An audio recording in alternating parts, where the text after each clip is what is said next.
कांग्रेस दल विक्षोभ कला समय जो घटना घटी ताकू कांग्रेस दल कर्मी मान गिरफ्त करा किंतु जयनारायण मिश्र खोला खोली धमकाउछंती पुलिस विभाग को एवं खोला परी हाथ मारुछंती वर्दी को विरुद्ध केस ने गिरफ्त करा जाउनी।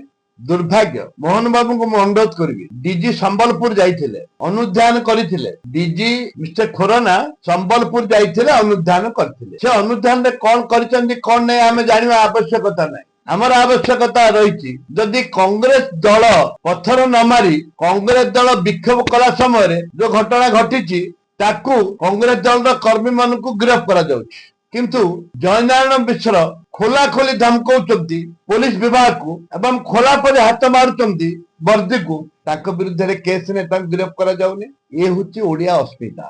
जदि पुलिस थाना को जदि उड़े देवी बोली कहउछंती धमकाउछंती ताहले ये शुभंकर नुह मु डीजी कहबा चाहे आपण मान माध्यम तुरंत गिरफ्त करंतु नतबा आपण देखिबे कौन होउची राज्य रे।